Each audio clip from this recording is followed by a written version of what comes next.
Ever stood in an empty room and felt you weren't alone?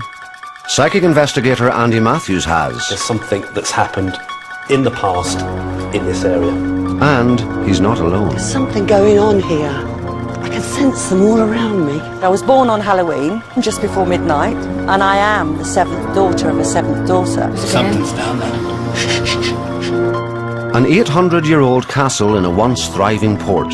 Times have moved on, but according to those who live here now, the spirits of a once desolate past still remain. It was right in my ear and it got loud, the room like echoed with it. It was really loud. The kind of results we were looking for is hard evidence. What the hell? There's something banging around somewhere. Somebody must have. They believe. The question is, do you?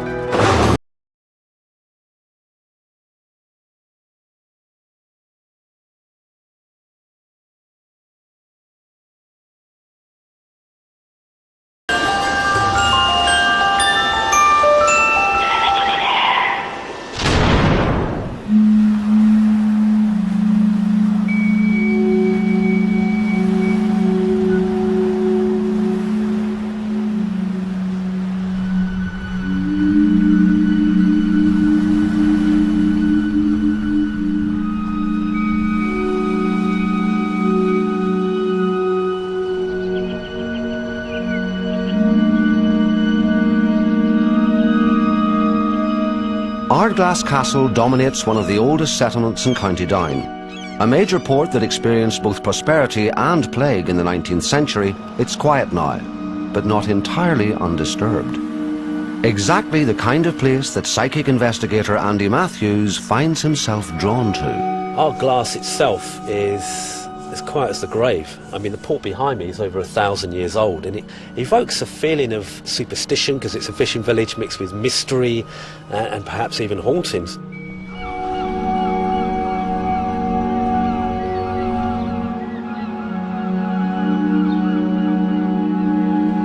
I'm used to kind of going to one location where hauntings and ghosts have been reported, but with this place, it's an entire town. You've got over 6 castles here. So it's a kind of place really I could spend probably a month in, never mind a few days. To learn more about the castle and the port, Andy has arranged to meet locals George Rice, Sean Johnson and Ronan Fitzsimons in the village pub. Ronan, your family's been here for 4 generations. You must know a lot about the history. Well, I have a few bits and pieces about it. It was a big fishing port, of course, at that time. And even this ledger, which dates back to my grandfather, will indicate the number of vessels they had in one day in the port. And like you're talking about 80, 90. So this port really would have been one of the most influential, This wouldn't port it? was here before Belfast. Yeah. Really? Yes. Yeah, the fact that it was tidal was the importance. They could get in at any state, Yeah. high or low Yeah. water. They could still get in. I take it there must have been a lot of tragedies over the years. Well, we've had Also many tragedies in our time, but I don't know whether George remembers of the lifeboats that were brought in after the Princess Victoria disaster. And there were bodies in them. And they were lifted ashore at the crane that sat down beside the toilets. And the 2 boats sat there for quite a period. Until the end, the fishermen insisted that they be removed, because any time they were going back to the boats at night, they swore they could hear things from them. They weren't happy about it anyhow, so the boats had to be taken away and burnt. A fishing village like this, so must have been many fishermen that have lost their lives over the years, and that's borne out really with the tradition of ghosts and the belief in the afterlife, because it helps people get on. There's closure there if they believe that their loved ones have gone on to a better place, and that's really comforting.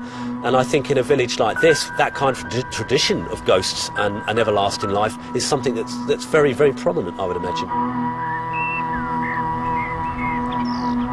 The founding father of modern Ardglass was William Ogilvie, a Scot whose marriage to the widow of the Earl of Kildare in the late 1700s made him the local landlord. Along with a new pier, he built houses for the workers and a family seat in the old Norman ruins down by the sea. Ogilvie was the man really that formed what we see out there now. Over a length of time he modernised the port. At the same time he went down to what is now the golf club, and it was a ruin, and he began modernising it, and he stayed there. Do you think we're going to find anything down there? Oh, I think it's well worth looking at, There's certainly a lot of superstition about it. let's say that, to start you forward. After 4 generations, the landlord's family were on the brink of bankruptcy and put the village up for sale. The castle ended up as the local golf club. So, Sean, you were the club steward, yes. Club steward, that was it. So you were the last person, really, to live in Ardglass Castle. Now, That's it's correct. got a lot of ghostly stories attached to it. You must have one or two, surely.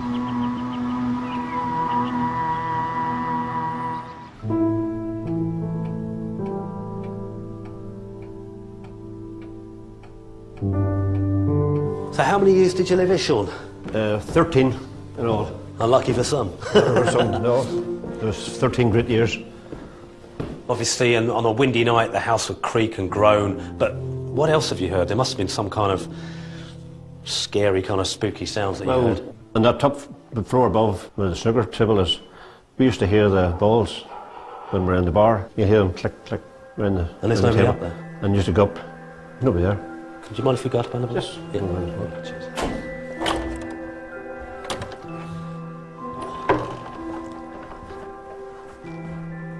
So this is the haunted snooker room. This is the sugar in this.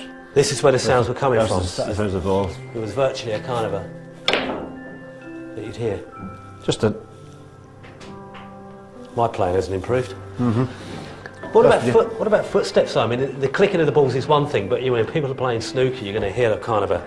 No, just the balls. Never heard any footsteps, no. What was this room originally used for, do you know?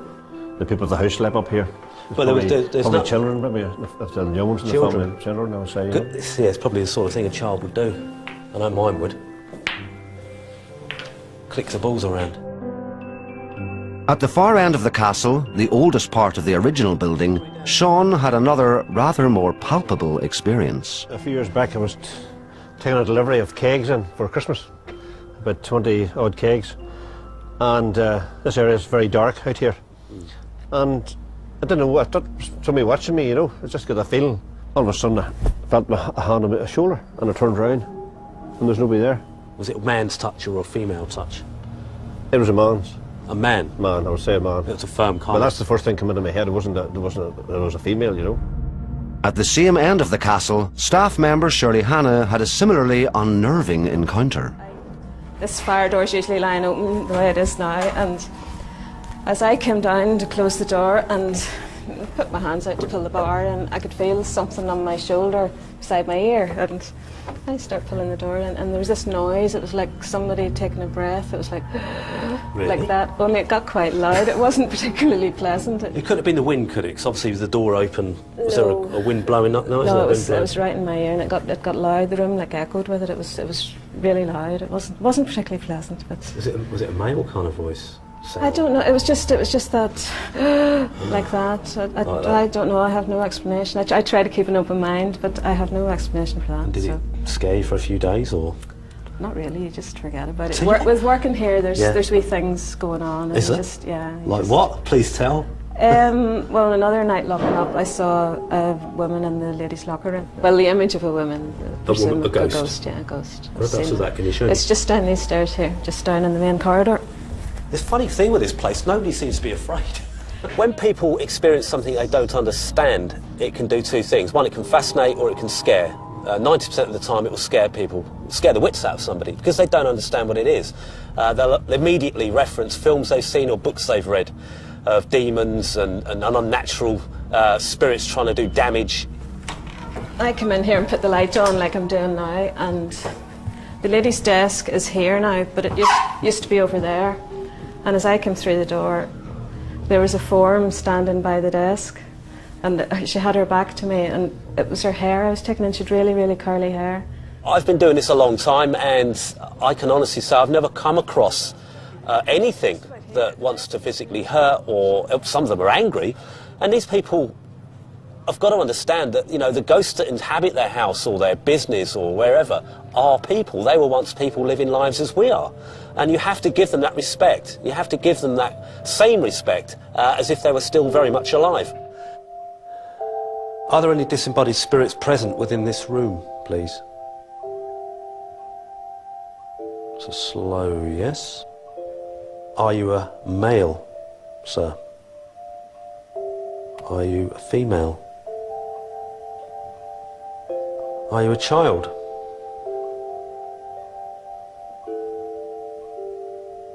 Are you a little boy? Each investigation is unique, whether it's a castle, a mansion house, a pub. It may have a similar ghost, you know, the obvious grey lady or a duke wandering the corridors, but they're all different. Each place has its own energy. While Andy continues his dowsing, medium Marion Goodfellow is approaching the village. Are you still here?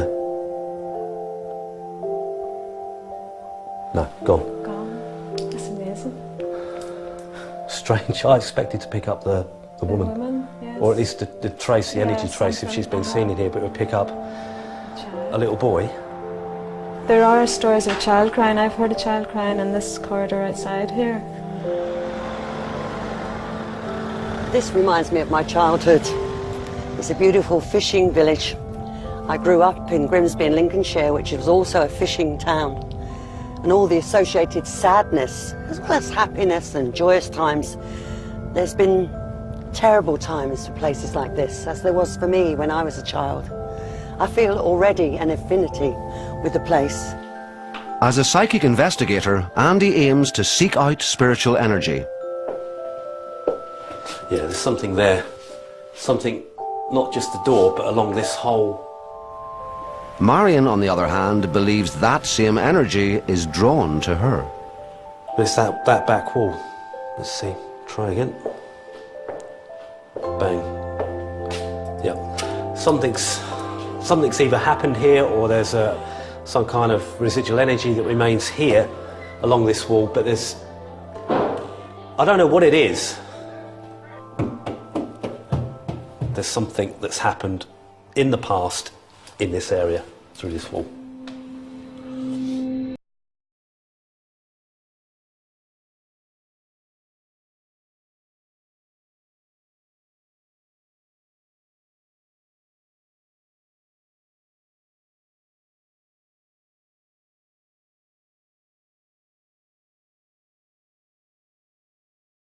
As if they're playing, it's like as if they're trying to get my attention.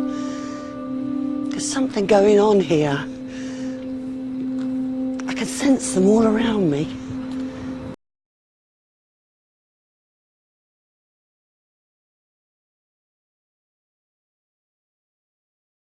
It looks bedraggled, damp, lost. He's lost. So sad, I could cry. Naturally, if there's the energy of children are going to evoke all sorts of thoughts and feelings into me. I've lost my own children. So, you know, to have a child lost and wanting its mummy is, I think, for every mother on the planet would be, you know, a heart-wrenching thing.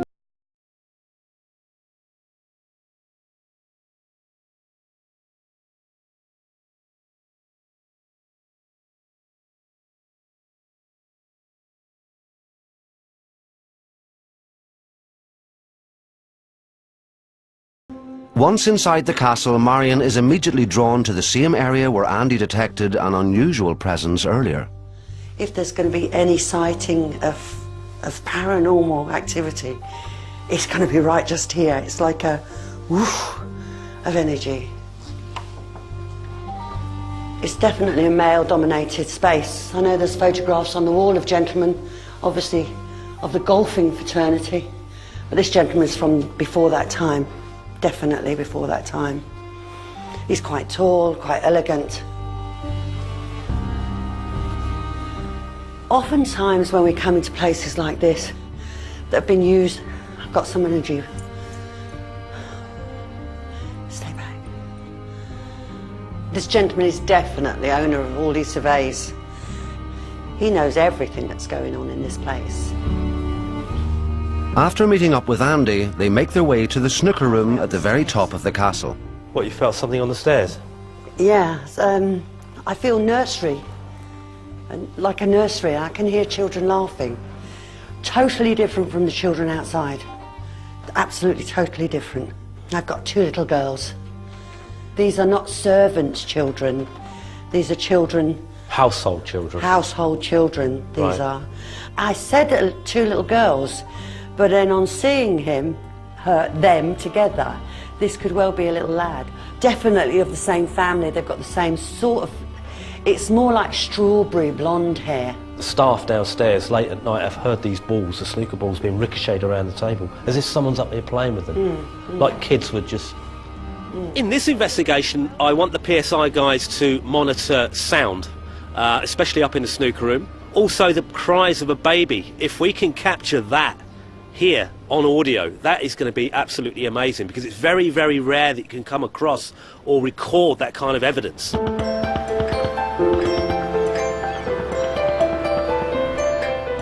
With so many different energies to consider, both inside and outside the castle walls, it remains to be seen what the paranormal study and investigation team will detect here. As night falls, they arrive to set up their equipment. We generally hate the term ghost hunters. We don't feel it's descriptive of what the team actually do. What we do is actually we experiment, we investigate, we interview. So we come at the whole subject of the paranormal from a completely sceptical and yet open mind. The people that work here have all reported different things. Some have reported feeling a hand on their shoulder, others have reported hearing a baby crying. We've got one of those again, so it's good if we get audio set up and obviously monitor that. We've got the snooker room, which is just through there, where the click of snooker balls have been heard late at night when nobody's been there. And Marion's been in there and she's sensed children, but I think it's worth setting up some controlled object tests in there, something that a child would play with.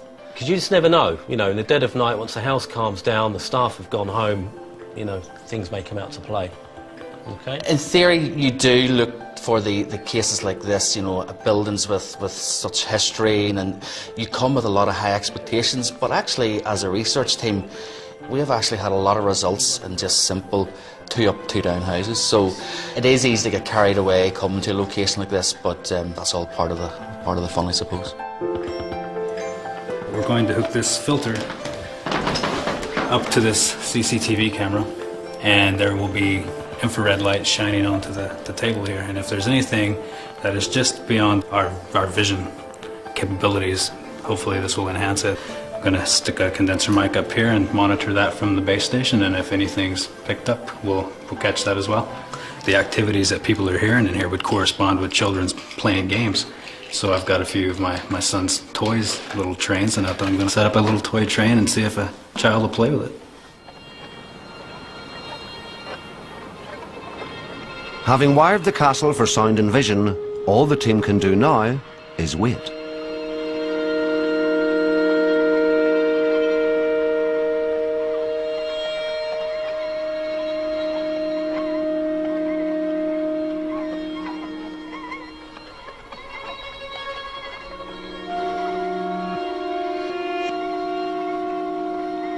Downstairs, Tony and Roddy of the PSI have set up a vigil in the cold store, where Sean claimed to have felt an unseen hand on his shoulder. Maybe you want to tell us anything about yourself, or you want to tell us what job you done when you were alive, anything about your life.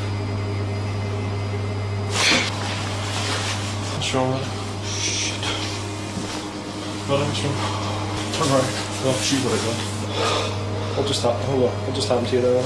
Just like someone rubbed something across the back of my neck. I had my head down looking into the camera, looking into the one that just straight across the back of my neck, just like that. And it couldn't have been your jacket? No. So what did you feel when you did get that kind of touch? Was it male, female, soft, hard? I don't know, it just felt like a touch. Just a kind of, hey. I wouldn't say male, female or anything, it was just a straight line across the back of the neck. And it did make me jump. So it does seem that things are beginning to heat up a bit.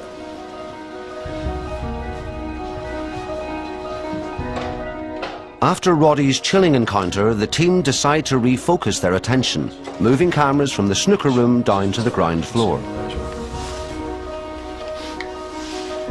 Darren, see in the archway where you are, if you want to move over to the far side. I would very much like to talk to... But still curious about the ghostly echo of children that he and Marion sensed upstairs, Andy returned to the snooker table alone. Fortunately, he remembered to bring a small voice recorder. on my own, started to play snooker and set this at the end of the table and press record. So I just walked around and being as natural as I could, which is the best way to get EVPs, I think, sometimes. And this is what I got. Listen very carefully, it's a whisper.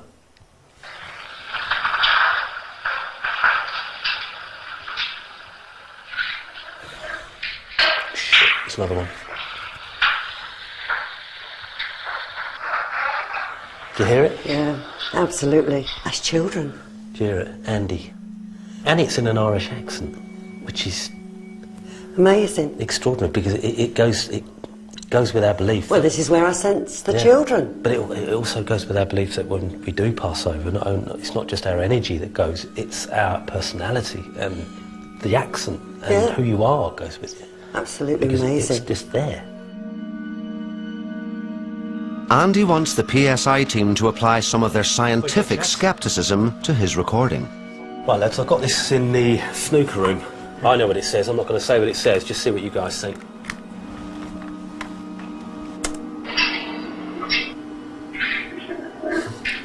Wait.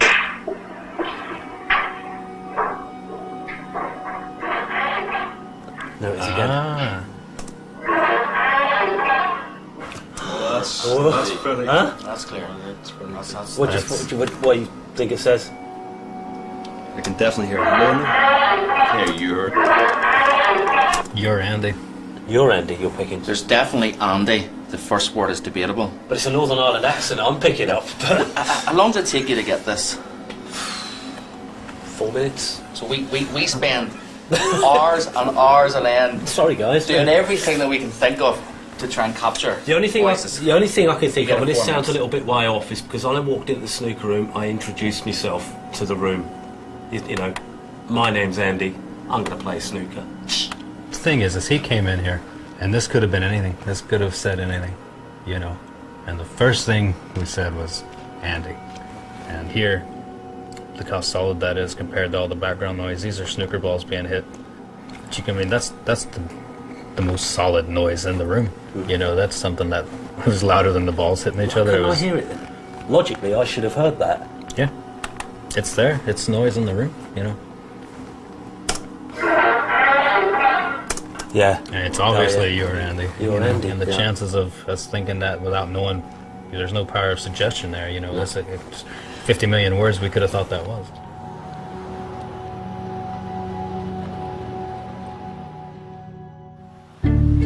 After an eventful night, Marion is still perturbed by the unhappy children's presence she feels outside the castle walls. But her train of thought is disrupted by Andy, who's uncovered a dramatic piece of historical evidence. I just got this book from Shirley. It casts an extraordinary light on what we found, the energy we found in the main entrance there by the archway. Yeah. Okay, let's go in and have a read. It's a bit cold out here. Calm down, calm down. Oh, it's just through into this bit here. It's relevant to down here. When I first arrived, and I didn't tell you about this, within seconds of walking through that door, I got buzzed. I started to douse this area, nothing. That area, nothing. That area, nothing. Moved into this corner, bang, yes, yes, yes, yes. I couldn't work out what it was. I couldn't pick up anything at that time. Yeah. But what it says here, during the summer of 1927, I got this from Shirley, this morning, when internal alterations were being carried out in Ardglass Castle, two terrible but fascinating events occurred. While work was being done to construct the former men's locker room, which was here, right, or is here, a secret room was uncovered. In one corner of this strange room was the figure of a tall man, standing with his back to the wall, knees bent, head dropped forward, dressed in a long green cloak. Now you picked up a tall man. Oh my goodness. Regrettably, when the fresh air rushed into the room, the clothes and hair fell into dust, so it must have been there a hell of a long time. Yeah. About the same time, at the other end of the building, 3 former fireplaces were being removed. In the old walls, a coffin was found, and this old oak casket, when opened, revealed the body of a young male child, with the skull still having red hair. The strawberry blonde hair? The strawberry blonde hair. My God. I think the word is bingo. Yeah. Oh, it's fantastic. I have to let spirit guide me where the energy wants to go. You know, come and show me is what I'm saying in my mind all the time. Take me, where do you want me to go? Where do you want me to go? And it led me through here. But the energy, so I'm so amazed that the energy just behind here is exactly where I saw the tall gentleman.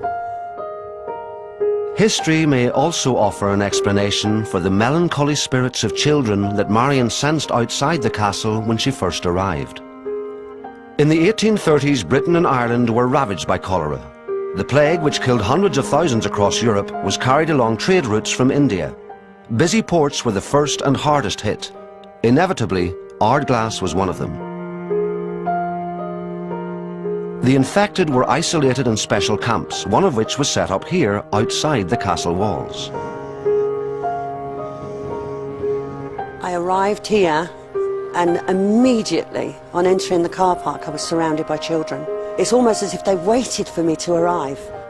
There's something going on here. I can sense them all around me. I knew these children were in trouble. There was something to do with these children. And we've asked the historian, and it's clarified it all for us. He's told us that at one time in history, there used to be a barn, and in the early 1800s, all the children that had cholera were brought there, left there, in a sort of isolation ward, away from the rest of the town. But you can imagine what a child would feel, brought to this place perhaps by its mother or its father, left there, and then never to see them again. I'm going to try and corral all the energies that I can together, and I'm going to ask that, you know, their parents, their loved ones, grandmothers, brothers, sisters, anyone can come forward and collect all those that want to go. I can't force anybody to do anything, but I'm hoping with a lot of motherly love and the energy that Andy and I can move them on.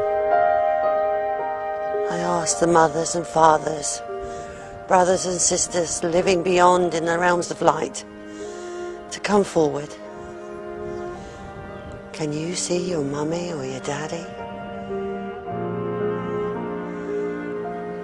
Hold on tight.